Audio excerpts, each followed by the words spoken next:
What's up, guys? Artem MMA Analysis here, ready to talk about this card that I'm really looking forward to. Just a little disclaimer, I guess, before we get into the video. This is me looking over the card for the first time, giving my early picks, giving my early opinions. My full breakdown won't be out tomorrow, like literally everyone else is going to be putting out. It's going to be the day after. Unfortunately, I'm busy tomorrow. I've got plans. I won't be able to make the video then. And I'm just not really... To be honest with you guys, man, I'm not in a great mood, so I'm just not really able to make a full card breakdown right now, and I haven't done the research anyway, as you guys will see. I'm not really going to be saying too much in depth, and my typology right now is really messed up. I think they're editing the card and putting it in the proper order right now as I speak.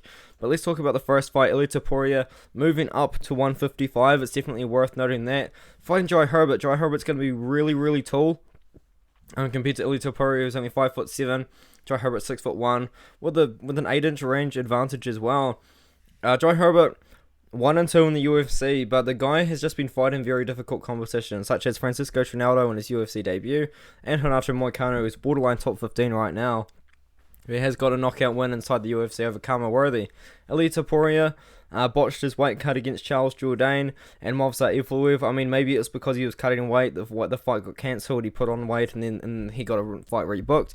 Maybe that's what happened, but maybe it was really bad and he's moving up to 155. This fight is taking place at lightweight right now, and Elite has decided to move up to 155. Hopefully he makes it back to 145, because I do think that's a much better division for him, but he knocked out Ryan Hall. A lot of people put stock in that because they're picking him to knock out they're picking him to knock out Jai Herbert. I'm picking Ilia Topuria with a decent amount of confidence. If the odds aren't too bad, I do believe that Ilia Topuria and this next guy that I'm going to be talking about, Nathaniel Wood, could be a pretty good parlay. Maybe not a two-person parlay. Maybe you throw someone else on there and you're getting plus money. I like Nathaniel Wood in this fight. I will be betting Nathaniel Wood. Definitely putting him in a parlay. But he's fighting Vince Morales, a guy that has been in the UFC for a while. I think about 3 years now. 3-2 in his last 5. His 2 losses have been coming to some pretty good guys, such as Benito Lopez, Chris Gutierrez. He did knock out Louis Smolka only 3 months ago, and he did go to decision with Draco Rodriguez. Nathaniel Wood hasn't fought in a while. This is his comeback fight. I know for a fact that he's been training very hard, and I'm really looking forward to his comeback. I do genuinely believe that Nathaniel Wood is very good. He's got a couple of good wins in the UFC, a few submissions. He showed levels to John Castaneda. John Castaneda recently won a fight as a big underdog, so pretty good for him. Nathaniel Wood coming in. I'm 28 years old. He is a prospect, and I'm picking him to win. And he's going to be taking the fight to the ground. Wood by submission or decision is probably a pretty good pick to make here. I do genuinely believe that Nathaniel Wood's going to win. Elise versus Cory Mckenna. Now, this is a situation where I believe Elise was just called up to the UFC too early. I mean, Cory McKenna's only 23 years old. I think she got signed to the UFC when she was like 21. Year and 6 months ago, yeah. So, yeah, she would have been 21, making her UFC debut. She's got a win over Kay Hansen. I guess it's not that great because Kay Hansen is on a losing streak right now. But Elise man, she got signed to the UFC at 4-0. She fought Sijara Eubanks. I picked Sijara Eubanks to win that fight, and she beat up Elise pretty badly there. Prior to that, though, she was beating relatively good competition on the regional scene. She was the Cage Fury FC champion. I did actually watch live her win over Hillary Rose, which put on a pretty good performance. But with that being said, I just don't think that Elise is quite ready for this level of competition. I think Cory McKenna is just going to... I mean, she's fighting our Team Alpha Male as well. Pretty good gym there. I think Cory McKenna is going to win... a decision on this one here. My Chrome almost crashed. Well, it was very close. But yeah, Cory McKenna with a bit of confidence. Probably not someone I'd bet, because I don't like to bet women's MMA. It's pretty unpredictable. At least Reed is solid on the ground, but Cory McKenna, definitely my pick here. Now, this is a fight I definitely need to look into myself. We've got 2 submission specialists. We've got Makwan Amrikani and Mike Grundy. Mike Grundy, I think 9 of his 12 wins are by submission. Makwan Amrikani, on the other hand, has a decent amount of submission wins as well. This profile picture is awesome. How did this even come about? God damn it. Oh no, what is wrong with my laptop, man? I'm trying to record a video. I guess it adds personality, you gotta add that. 11 submission wins. So we're gonna see a grappling fight, I believe. Or actually, when 2 grapplers fight each other, the fight takes place on the feet. Mike Grundy's slight favourite. I definitely don't disagree. I do think that if Makwan Amrikani does lose this one, he's probably looking to be getting cut from the UFC. He's getting pretty old. I don't know if he's got a run to the top 15 or to the championship left. And Mike Grundy submission is my pick. Amrikani submission's a pretty good pick as well, but I do just have to go Mike Grundy to win this one. Muhammad Mokaev, oh my god. I am so excited for this fight. But why is he minus 340? I don't know, man. I just don't think that the odds... I mean, he's going to prove me wrong. I know for a fact. I love Muhammad Mokaev, but I just don't know how I feel about him being a minus 340 favourite in his UFC debut when he's only 5-0 as a pro. But he may only be 5-0 as a pro. This guy's 23-0 as an amateur. Multiple time World Amateur Champion. 2019 World Amateur Champion. 2018 World Amateur Champion. I mean... the guys that he's fought on the amateur levels, like, you look at the records, you know, I mean, he beat Ryo Yamaguchi twice, who's actually quite good, but if you look at the records, I mean, you're looking at guys, I mean, he fought Ryo Yamaguchi and beat him 3 times, that's pretty funny, but, yeah, not the greatest level of competition, I guess, on the amateurs, but this guy's a world amateur champion, you know what I mean, so... Hayden Sheriff, that's only an exhibition fight because Hayden Sheriff is like 0-9 or something, and that was obviously a gimme fight to boost his record. But apart from that, he's beaten good guys in the regional scene. Blaine O'Driscoll as well, definitely most recently where he submitted him. No contest to this 5-1 guy, 7-1 win when he's only 3-0. I mean, this guy's good, and he's fighting Cody Durden. He called out Cody Durden over Twitter. He wanted to fight him after he beat Yuri Kaling and said something about sending him back to China or something like that along those lines. I thought Yuri Kaling won that fight. I genuinely think... well, actually, maybe I need to rewatch it. But at the time, I thought Yuri Kaling won the fight. That's crazy. But Cody Durden, he's a good wrestler. I think Muhammad Mokaev is going to be the better wrestler. I do think Muhammad Mokaev is going to do the submission on him, to be honest. I love Muhammad Mokaev as a prospect. He's only 21 years old. 5-0. I mean, this guy's a problem, man. I do genuinely believe that we're going to see this guy rack up a few wins and potentially get up to like 11-0, 12-0. Minus 340 though against Cody Durden. Personally, not too much of a fan of those odds right there. If he's like minus 200, I'll probably prop him up. I'll probably just chuck him on a parlay. Fight that I have no confidence in whatsoever. Molly McCann versus Luana Carolina. I did pick Luana Carolina to beat Lupita Godinez in that one. I'm glad I did, because she did beat Lupita Godinez. But apart from that, it's pretty hard to get a good read on her, because she has beaten good competition. Priscilla Cachoeira is actually a pretty good win on her record as well from 3 years ago. But Molly McCann's pretty good, man. She's kind of an all-rounder. She does have a little bit of boxing, I guess, in her back pocket. I guess she's got a little bit of wrestling there too. She can kind of do whatever she wants. I do think that this is going to be a big advantage, Molly McCann fighting in England, or fighting in London, should I say. I don't actually know if it's in front of a crowd, but I do believe that this fight is taking place in London anyway. Jeon Kim, that's a win that ages pretty well after Jeon Kim definitely beat Luana Carolina in my opinion, but 2 losses to Tyler Santos, Lara Procopio, can't really cry at that too much. Diana Balbita, Ariana Lipsky wins as well, aren't that bad. No confidence at all. Fight goes the distance is probably my pick at the moment, but I will lean Molly McCann to give you guys a thought of what I'm thinking. Jack Shaw versus Timur Valiev. We've got Jack Shaw as the underdog, man. This guy is 15-0 and he's the underdog. That is pretty crazy, man. Imagine, yeah, that's pretty insane. And it's not like a 15-0 that's been padded to the shit, man. He's actually been pretty good guys. Ludwig Sholinian, not really incredible, but he did come off the Ultimate Fighter, I guess. Hunter Azure, split decision. I mean, okay, I guess I can understand why he's the underdog now. Because Brian Callahan knocked him out pretty senseless. But Hunter Azure was winning that first round. Aaron Phillips, I don't even think Aaron Phillips is in the UFC anymore. Okay, fair enough. I mean, he's got wins over guys that aren't in the UFC anymore, but Timur Valiev, I genuinely believe, has also kind of fought the same level of competition. Rayan Barcelos, Victor Henry recently beat him. Martin Day, I mean, who knows who that is anymore. And prior to that, he was fighting guys at Eagle FC, or formerly Gorilla FC. I'm going Jack Shaw. I'm going to say it's a close fight. It's a close fight. I can understand why people are picking Timur Valiev, but I'm going to go with Jack Shaw to win the fight here. It's going to be a good fight anyway. No confidence, though. But that is an underdog pick for me.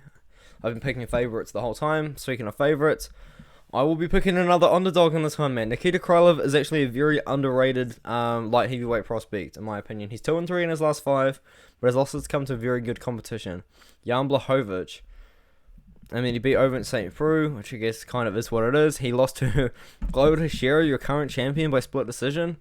He beat Johnny Walker. I mean, the win doesn't age that well, especially by decision, but... and he lost to the man that just headlined a very boring fight night main event. But the whole fight night, apart from that, was awesome. But Magomed Ankalaev, who was probably going to be like a top 5 prospect right now. So the guys that Nikita Krylov is beating and the guys that Nikita Krylov is losing to are very high levels of competition. But you got to go with the momentum in Paul Craig, in my opinion. The win over Jamal Hill looks pretty good. Shogun Rua win is alright, but I do like the ground game of Paul Craig. I do like the fact that he's going to be trying to take this fight to the ground. Nikita Krylov is going to have his number on the feet for sure, and I do think Nikita Krylov is also going to have that little bit more motivation behind him fighting for the people of Ukraine. I'm going Paul Craig. Completely understand why Nikita Krylov is the favorite though. Completely understand. Shamil Abdurakhimov versus Sergey Pavlovich. Sergey Pavlovich by knockout, man. Yeah, might even throw money on this one, actually. That's a parlay. Sergey Pavlovich, Ilya Topuria, Nathaniel Wood. That might be the Artem MMA Analysis parlay right there. I might be throwing down on that. In fact, I'll probably do that right now. But with that being said, Shamil Abdurakhimov just isn't the same guy. He came back after a long layoff. As a almost 41-year-old man, got knocked out by Chris Dalkaus, probably like 2 or 3 times in that fight. Prior to that, though, he was beating pretty good opponents. But Sergey Pavlovich making his return after a couple of years over a guy that's not in the UFC anymore. It's worth noting. But he made his UFC debut to Alistair Overeem. UFC really believed in this guy, man. Sergey Pavlovich hasn't fought in a very long time. It's going to be a very interesting fight. Pavlovich by KO. Yeah, we'll see. But someone has commented this, so potentially we won't see some Russian fighters on the card, but we'll see. We'll see what happens, I guess. Gunnar Nelson versus Takashi Sato, much better fight than what was originally booked, in my opinion. I can't remember who Gunnar Nelson was booked to fight against, but it was an older guy, Claudio Silva. That's right. I would have picked Gunnar Nelson to win by submission anyway, but.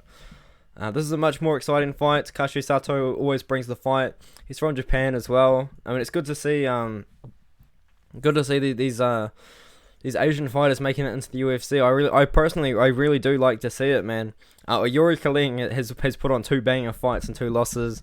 Zhu Rong, I think he's got a little bit of growing up to do. I mean, these are Chinese fighters I'm talking about, not Japanese. But and Song Yadong as well, really great prospect. Takashi Sato, on the other hand, he has had some mixed experiences in the UFC. He came in, he won, lost, and lost. But the guys he lost to, Miguel Baeza, Bilal Muhammad. He's got a win of Jason Witt by KO, but at this point, who doesn't? Jason Witt's got no chin whatsoever. Gunnar Nelson, though. 2-fight losing streak. He hasn't fought in 2.5 years or so, but his losses are to Gilbert Burns, Leon Edwards, and Santiago Ponzinibbio. That's insane, man. That's actually crazy. But I'm going to go Gunnar Nelson's ground game. I know he's a ground specialist. I know he's got a very high-level jiu-jitsu game. I do think if he takes the fight to Takashi Sato to the ground, we're going to see a submission. Sato's definitely got a chance on the feet to knock him out. I'm going to have to go with submission for Gunnar Nelson here. Moving on up the card, Paddy Pimblett versus Rodrigo Vargas. Oh, maybe even this is a parlay piece as well. Minus 400. Yeah, I understand that, man. I mean, Paddy Pimblett, he's a pretty good prospect. I think the UFC are matching him up with this guy, Rodrigo Vargas, because they know maybe Paddy Pimblett, man, maybe he's not quite ready for the level of competition that they thought he was. Luigi Vendramini hurt him in that fight, man, and that's a really bad look. Rodrigo Vargas is a 37-year-old man, off a losing streak, barely beat Zhu Rong, and Zhu Rong wasn't really even doing anything in that fight whatsoever. Don't really have that much to say. This is a gimme fight for Paddy Pimblett. They're giving him an easy win, in my opinion. He's probably going to get a crazy finish. Now, speaking of crazy finishes, man, Dan Hocker coming down to 145 after not tapping to Islam Makhachev, might I add, guys. He didn't tap. I mean, he would have lost the fight anyway. That fight was not going in his favor, but he didn't tap. Dan Hocker, a very slight favourite as well in the bookies. Oh, and if he's the underdog, I'm going to throw down, man. I'm from New Zealand. I love supporting my boys from New Zealand, and I genuinely do believe that Dan Hocker's got a great chance to win this fight. Arnold Allen, he got outstruck by Sadiq Youssef. Sadiq Youssef landed more volume on him. Dan Hocker's a very good kickboxer. Arnold Allen, he doesn't really shoot for too many takedowns from memory. I mean, Let me have a little Google here. He does shoot for takedowns, but sometimes he just doesn't. Sometimes he decides to keep the fight on the feet and win the fight on the feet. And I'm going to show you guys what I mean looking at the stats here. Let's have a look. Now, takedowns. It was against Jordan Rinaldi where he decided to shoot no takedowns whatsoever. And he also shot no takedowns against Mad Brunel. Apart from that, though, he does, and Nick Lentz as well. But he does get takedowns if he needs to, like Sadiq Youssef.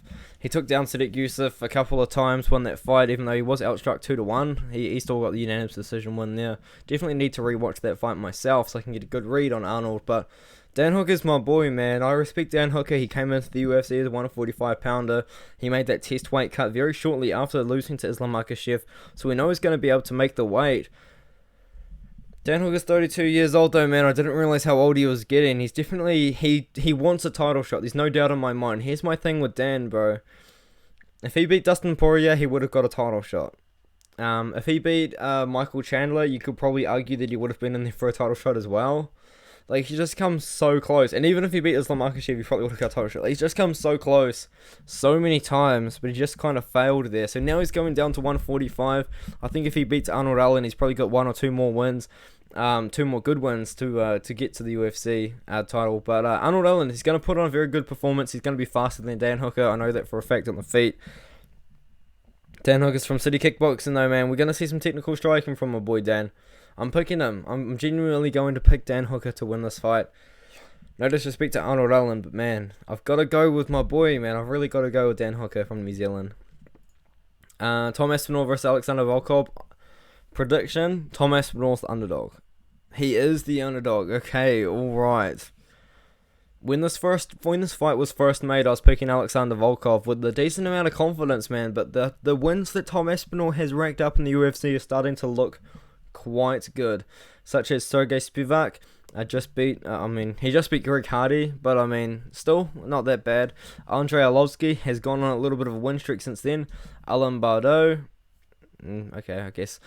Jake Collier has got a couple of wins since then, and yeah, man, like this guy is beating pretty good levels of competition, and he's made his way up the rankings. This is a big test. Like, they gave Alexander Volkov Greg Hardy. Remember, Alexander Volkov was Greg Hardy's test. Now Alexander Volkov is Tom Aspinall's test, and there's a big difference. Yeah, see this one here, 5-1. There's a big difference in competition here. I wonder what the odds were. Yeah, I thought so. But no, I'm gonna be going with Tom Aspinall, man. He's good. He's got the boxing. He's also got a little bit of wrestling as well if he needs it. Alexander Volkov, very technical on the feet. He does have power if he needs to use it, and he's massive for this division. I think he was at one point walking around like 230 pounds. He's bulked himself up to 265, and he's looking pretty good, man. Like, I think he lost to Cyril Gane. I mean, that's okay, I guess. Marcin Tybura win is pretty good. Knocked out Alistair Overeem, knocked out Walt Harris. Walt Harris slept someone in the first round.